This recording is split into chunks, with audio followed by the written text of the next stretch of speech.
immigration enforcement in our region, plus the debate over a Winter Springs Charter Amendment. This is Talking Central Florida. Hello, I'm Steve Maud. Before we begin, we wanted to address a question you might have about this show. You may have been expecting the program to have a different name. Since we're committed to transparency and reporting here, we're going to be transparent about this too. The name we'd originally picked, it turns out, was in use elsewhere.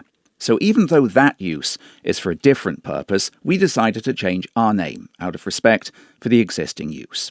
So we chose an alternate name that aptly describes what we'll be doing each week here on the program. So with that, welcome to Talking Central Florida. First this week, the issue of immigration has been at the forefront of the national discussion in recent months amid the highly visible enforcement activities of ICE and other federal agencies. But what's been happening locally here in Central Florida? Is the type of immigration enforcement witnessed in some other parts of the country playing out here too? It's a complicated issue, and here to talk about it are Ryan Gillespie, reporter for the Orlando Sentinel, who's been covering immigration extensively, and Brendan Byrne, assistant news director with Central Florida Public Media, which has also been across this issue. Thanks for coming in, guys. Hey, thanks for having us. Appreciate it. Thanks for coming on the new show. Brendan, we've been used to seeing those images out of places like Minneapolis and Chicago and LA, but we haven't seen widespread scenes, have we, like that reported in Central Florida. From your outlet's reporting, what does enforcement look like here? So we took a look at the numbers. There is a monthly report that Orange County Corrections puts out that shows the ICE detainees at the Orange County Corrections, and we're seeing substantial growth since last year. Average daily population of ICE detainees in January of 2025 was 144. In January of 2026, we saw 361. And some of the more substantial growth when you break that down is detainees that have no local charges. That number has increased substantially since last year, going from an average of 9 to 142. So where we're not seeing this widespread stuff, it is happening out there. There have been many reports by people in the community that are saying that they're seeing ICE, they're seeing these detainees. We've talked to attorneys that have clients that have been detained, but the numbers are really showing that this is growing and the enforcement is happening here in Central Florida. Well, let's dig into it a little bit, and let's break this issue initially into two parts. The use of the Orange County Jail for holding ICE detainees, and then the potential for a federally run ICE facility locally. Let's start with the Orange County Jail. Ryan, county commissioners have been very engaged on this issue. First, tell us how the jail factors into immigration enforcement in the first place. Yeah, so I think it's really interesting when you think about this area compared to a place like Minneapolis. We don't see a whole heck of a lot of marked ICE vehicles doing raids and enforcement, but it doesn't mean it's not happening. It's just maybe not as visible, and the reason for that is because in this state, local law enforcement and state law enforcement, I think the Florida Highway Patrol maybe being chief among them, have been deputized to essentially act as ICE agents. Those 287G agreements, right? That's correct. And so by and large, if you look at the people being booked into the jail, the vast majority of them on immigration charges are being brought in by agencies like FHP. So when somebody is arrested, detained, whatever, these agencies need a place to take somebody. And the Orange County Jail is one of, I believe, 8 or 9 across the state that have something called an IGSA agreement, an intergovernment service agreement. And essentially what that does is it gives the jail the ability to house federal inmates, and that includes these detainees. There's been a lot of discussion, hasn't there, over reimbursements for ICE for the use of the jail, and separately how ICE keeps people behind bars there. On the latter point, there's concern locally over the population of ICE detainees in the jail and how the agency is able to keep some of them detained for periods longer than 72 hours. Just outline the issue here and how Orange County is trying to address that. Yeah, so this has been an issue dating back to the middle of last year. A colleague of mine, Natalia Jaramillo, wrote a story kind of outlining this last summer. And essentially, under the IGSA agreement that we just mentioned, the county can hold somebody once their charges, if they have a criminal charge. So if you're undocumented and you get picked up on a burglary, your charge gets dropped, they can hold you for 3 days, 72 hours from that date. And so if you're coming in on only an immigration charge and no criminal charge, you can be held for 72 hours, and then you must be taken elsewhere. So the way ICE has handled this is, say at the 70, 71 hour mark of that time, they're coming and picking up these people, these detainees, and they're taking them somewhere. Not really sure where. There's an ICE office kind of by the Florida Mall. I suspect that's probably where they're taking them. And then a few hours later, they were bringing them back to the jail, restarting that 72. The clock restarts at that point. That's right. And where that becomes a problem is if you are a family member of somebody who's been picked up, a lot of times they're rebooking people on a different booking number. The jail has, for better or worse, lost people within their jail, even though family members know, my husband, brother, sister, whatever is in this exact cell. So that's been an issue, and so much so that when these numbers really ballooned in January that Brendan was talking about, it got to as high as 185 people in a given day without criminal charges, just immigration violations in the jail. 63% of them had been booked more than one time. That's 115 people. So these numbers were straining the jail, and they were being ballooned by this practice that was really stressing jail resources with staffing. The jail is chronically understaffed, and keeping people longer than anybody would expect them to. Some people were booked 6, 7, 8 times. So something that should keep you in jail for 3 days was becoming almost a month. So I guess for Orange County then, this makes the issue of reimbursements from ICE even more critical. It seems ICE is not reimbursing at an amount commissioners are happy with. They are reimbursing, but according to Orange County, not enough. What's the concern? Yeah, so just as Ryan outlined, like this is really straining the correction system in Orange County, and county officials they're reimbursed. The county is reimbursed $88 a day. County officials say that that's not enough. Something close to like they need $180 a day.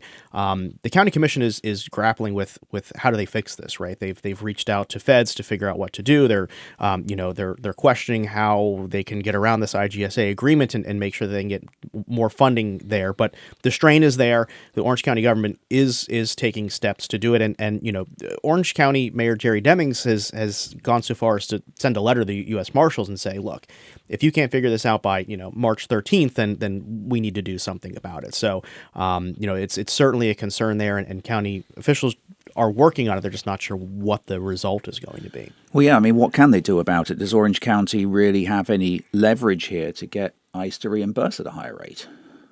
That's an interesting question. Do they have leverage? I think that's debatable if they have leverage. I think they're trying to create leverage. So as Brendan said, the mayor sent a letter to the U.S. Marshals who actually oversee this agreement. Like, the actual point of this agreement is we have federal inmates all the time who do have hearings at the federal courthouse in Orlando. Like, sure. if we think maybe the most high profile example is the widow of the Pulse shooter in North Salmon. She was a federal inmate held at the Orange County Jail. Her trial was downtown. Logically checks out. Yeah. I don't think anybody envisioned in the early 2000s when this agreement was signed that it would be used in this way, which is where the county has problems. So the mayor tried to set a deadline of March 13th to bring this negotiation that's been theoretically ongoing for the better part of 6 months to a year for a landing. Last week, they heard back from the marshals saying, hey, we think this can have a favorable outcome for everybody if you can delay this deadline to the end of March. A deadline... He agreed to do that. But a deadline to me is interesting because I guess it implies that ICE cares if, to bring it in for landing. It seems like maybe they do. So we'll see how that goes. The mayor's threat was, we'll look into canceling this deal altogether and you can figure out what to do with your federal inmates if you're not going to address this reimbursement issue. So we'll see what happens by the end of the month. And then, of course, he might have some pushback from the state, of course, if that was the decision that was made. There is also a question over federal government reimbursements to the state, right, for its cooperation in immigration enforcement, things like Alligator Alcatraz, I guess. Do we know where things stand on that? No. So it's something like $573 million are due to the state, and it seems like through some reporting that was done by Kate Payne, it seems to be tied up in the courts, and it looks like the Trump administration is walking back actually paying those grants back through FEMA. State lawmakers are concerned that money won't get back either. So really, it's up in the air at this point. Let's pivot, Ryan, to a discussion which has many people engaged in Central Florida, the potential for the development of an ICE-run detention facility, not the office that you were talking about near the Florida Mall, something separate. What do we know about the potential plans and what's actually been confirmed? You've been reporting on this a lot. Yeah, so ICE is they've got a ton of money from President Trump's big, beautiful bill that passed last year. They're trying to spend something like $38 billion around the country to vastly increase their detention space. And they've got these sites picked out. And when I say sites, they are warehouses. They're exactly what you would imagine a warehouse to look like. They've got these picked out all over the country. And one of them is in Orlando, in that section of land that was recently annexed into the city of Orlando, kind of out by where Sunbridge is eventually going to be built by Tavistock.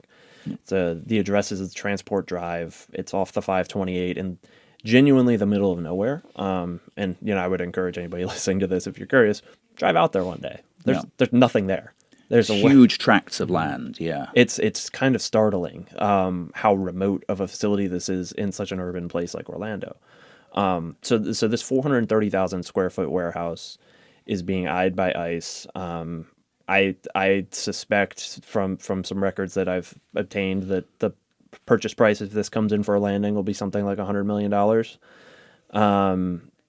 And it's owned by a group out of Georgia and is being marketed or was being marketed by a local real estate firm in Winter Park.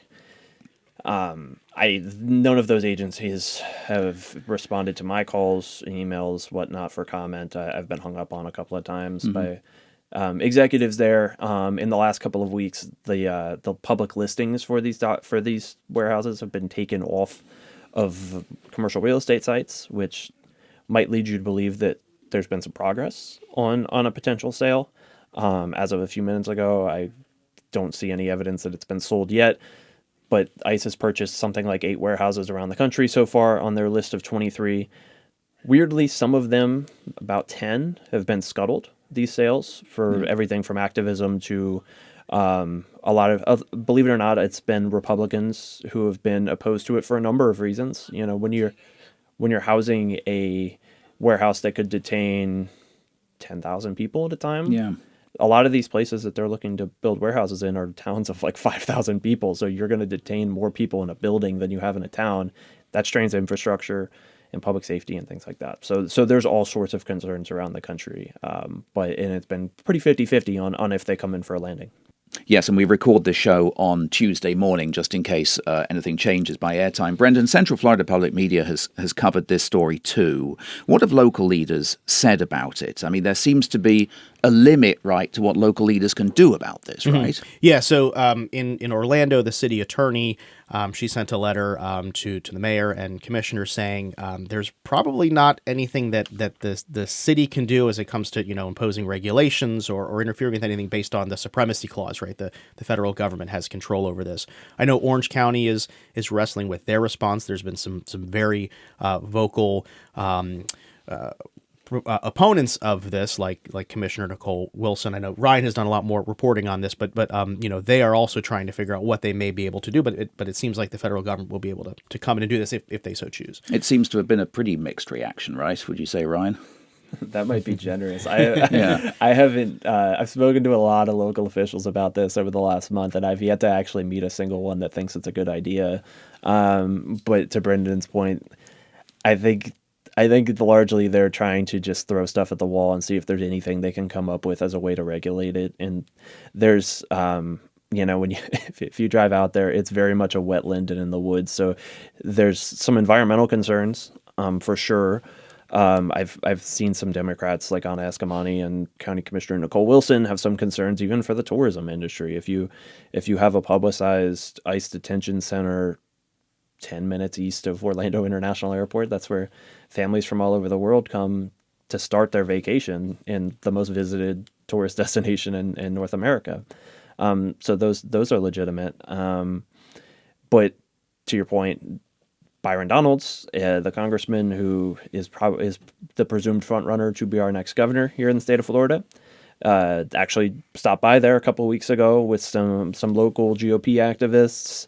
I talked to him on the phone afterwards. He's pretty excited about the idea. He thinks it, to our earlier point of our conversation, he thinks it's actually a good idea because it would relieve strain on some local jails. Orange isn't the only one that's dealing with this. Maybe it's dealing with it most severely, but some other jails are certainly feeling the strain as well. So from Byron Donalds' point of view, that's a potential solution. I've inquired with our senators here, Rick Scott and Ashley Moody. Neither of them have responded to me.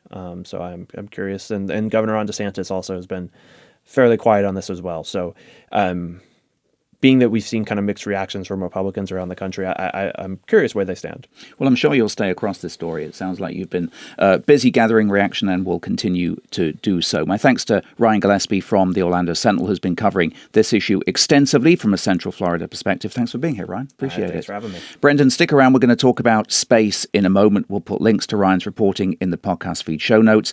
Meanwhile, be sure to like and subscribe to Talking Central Florida. You can listen anytime on Apple Podcasts, Spotify, and all the usual podcast platforms, and watch on YouTube at Talking Central Florida.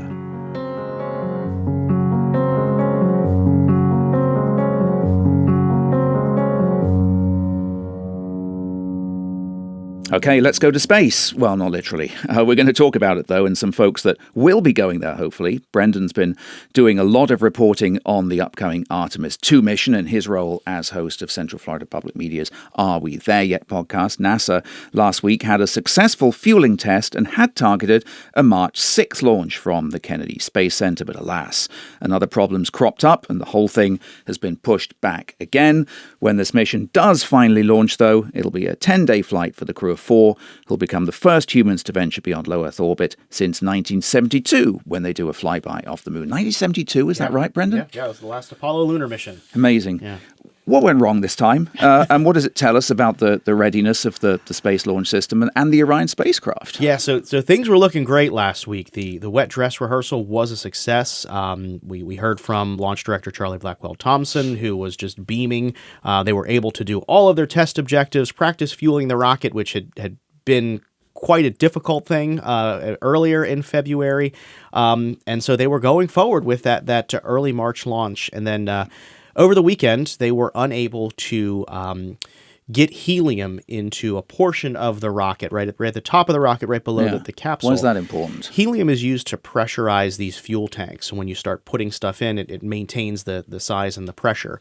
Without helium, you're unable to stabilize the rocket. Now, the issue with this is the fix with the hydrogen leak, which happened earlier in the month. You can fix that at the launch pad. Yeah. To get to this helium system, you actually have to bring the rocket back into the vehicle assembly building, which, as we know, takes many hours. It's a 4-mile journey going under 1 mile an hour, and it takes a lot of prep to get there. So NASA's moving forward with getting it into the VAB to go ahead and try to fix that issue. This issue cropped up on Artemis I, so they think they know how to fix it. It's just a matter of getting to a place to fix it. Well, what we heard from the NASA administrator, Jared Isaacman, and other officials about this, and I wonder how much of a setback it is if you take a step back from this, how much of a setback it is for NASA given the cost and the length of time it's taken to develop this technology. When you hear from NASA Administrator Jared Isaacman, in the recent days, you can sense a growing frustration with Isaacman. Isaacman, as you may know, has been to space twice. He's from the private space world, He's from right? From the private space world. He made his money with payment processing, but purchased missions from SpaceX. Inspiration 4 was one of them, and Polaris Dawn. He conducted the first spacewalk by a private citizen. So he knows what he's doing when it comes to space, and he's used to moving fast when it comes to SpaceX. So you can sense his frustration. There was some frustration when he was asked, during the wet dress rehearsal, there has been a hydrogen leak before. You've had 3 years to fix this. Why haven't you been able to? You sense that same frustration with this helium issue happened in Artemis I. Why haven't we been able to fix this? It's a significant setback. He's tried to maintain some positivity and say, when we get there, we will get there and it will be great. But at the moment, we can't. And he's frustrated because they're using old technology on SLS, right? These are leftover space shuttle engines using hydrogen and oxygen, which is an extremely leaky and flammable propellant. So being forced to use this by congressional mandates and budgetary costs is really driving Isaacman crazy. Well, I mean, talking about the private space world, right? Elon Musk, he's been a big proponent, at least initially, of bypassing the moon altogether and going straight to Mars. He just recently said SpaceX had shifted focus to building a self-growing city on the moon, potentially within 10 years. That sounds like a very Elon Musk kind of goal.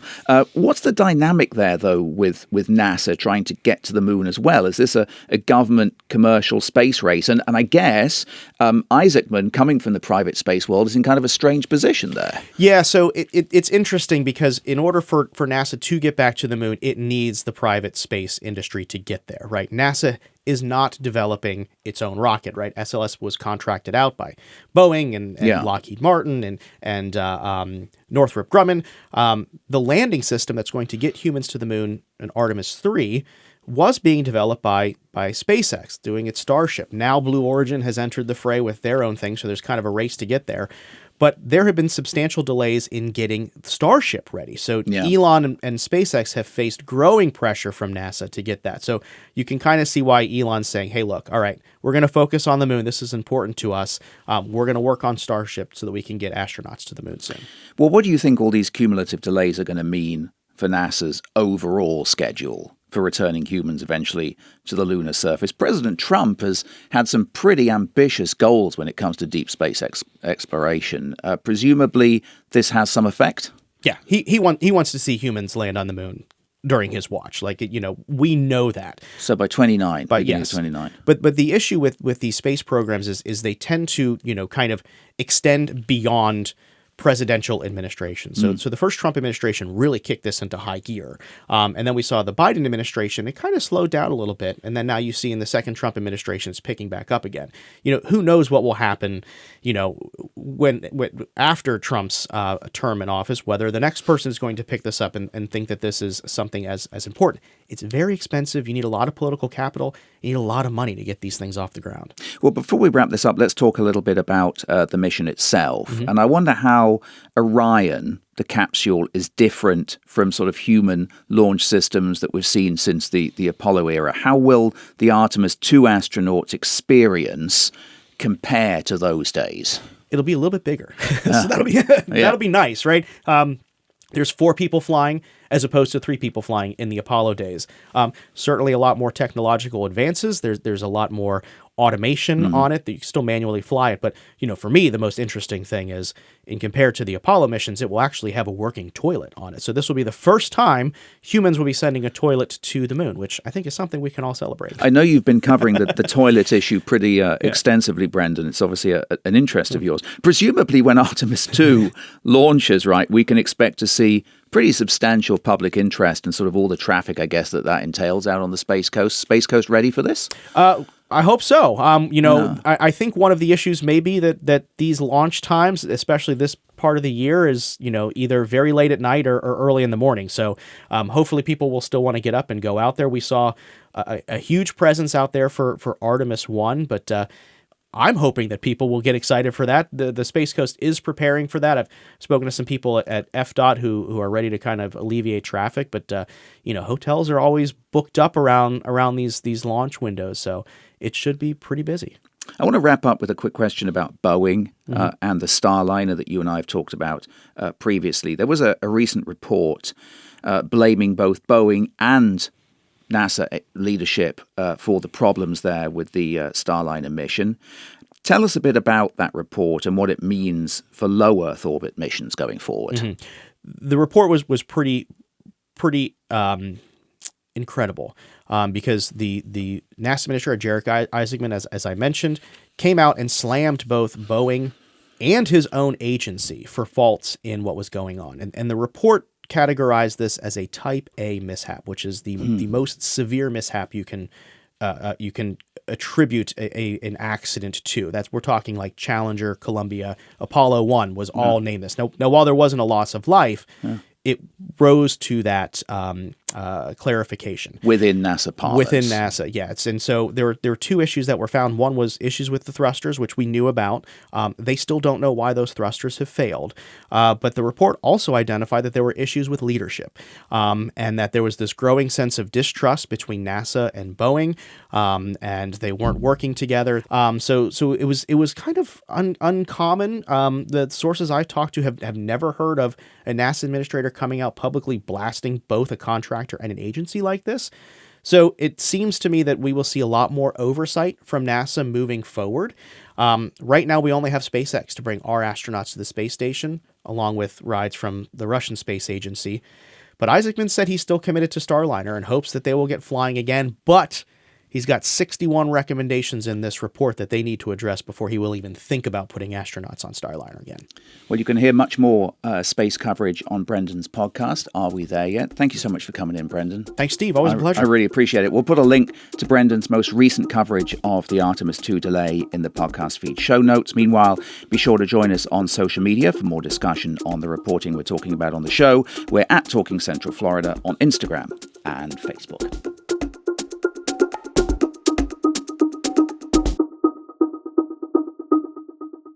All right, finally, we're going to come back down to earth and talk about Seminole County, beginning with some reporting on the Winter Springs City Charter.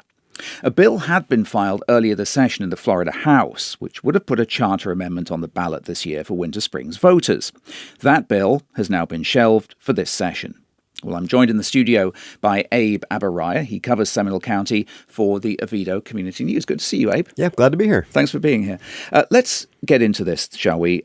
Why was there a bill in the Florida House to put a charter amendment on the ballot this year for Winter Springs voters? And just briefly, if you can, outline what it aimed to achieve. So kind of the background on this. So Winter Springs has a bit of a unique form of government. So they have 5 city commissioners who vote on everything. And then they have a mayor who only votes in the case of a tie, or he can also do a veto. It's very rare that's ever happened. And so the idea with this bill is that it would actually reduce one city commission seat. So you go from 5 to 4, and then the mayor would be a full voting member of the city commission, and then would also undo the ability to veto it. Where a lot of the concern has come in for it, though, is that there's also language in that would have allowed the mayor to hire and fire city staff if the city commission votes for it. So with 3 more votes, you would then suddenly have the mayor be able to make decisions about staffing level further down in the city, which, you know, the critics of this are saying, like, hey, this is sort of the stepping stone to being able to have more development in the city. Interesting. Well, let's talk about the critics then. The Seminole County Legislative Delegation voted last year to approve this Winter Springs Charter Amendment local bill, which would have put an amendment to voters. Was there any pushback, though, from members of that delegation? Absolutely. So Representative David Smith, who notably does live in the city of Winter Springs, he was the one no vote against this. So it was a 4-1 vote to kind of move this bill forward. And he basically said, hey, I'm going to make this my mission to kill this bill. And it appears from, you know, what's happened in Tallahassee this session that is what happened. So we've got it to a point now where Representative Rachel Plakin, she went through one committee. It was able to get through there. The second committee stop got pulled at the last minute. She said they were working on language. The second time it was supposed to come up to the committee, it went ahead and got pulled from it. And she said, basically, hey, I'm no longer pursuing this. She has other things she's working on this session. And part of Rep. Plakin's district is in Seminole County, correct? Yeah, it's in Seminole County, and it does include a little bit of Winter Springs as well. And will there still be a charter amendment that goes before Winter Springs voters? Not this year. So this would have put it before voters in 2026 in November. And what's happened instead is now the Winter Springs City Commission has said, you know what, we're going to go ahead, and it's been 16 years since we looked at our Constitution, our charter. We haven't really gone through and examined, you know, what are the best practices for government. So we'll go ahead and put a commission together. We'll start the process on that. And they are making movements on that, but it's not going to happen for this election. They're looking to do it for the 2028 election. So that'll give the commission, you know, it's a volunteer board of citizens is what they're aiming to do. And it'll give them, you know, a good solid year to go through, have staff, have attorneys go through, look at model charters, see the best practices. But I fully expect that during that process, one of the things that is going to be discussed is what is the role of the mayor going forward? Do we want to do some of these proposed ideas as far as like changing the power structure in Winter Springs for the mayor? Well, really interesting reporting, and I'm glad that we have reporters like you that are looking into local government in that way. A reminder, the Oviedo Community News is part of the News Collaborative of Central Florida's effort to cover November's election in our region. We'll put a link to the Oviedo Community News candidate guide in the podcast show notes.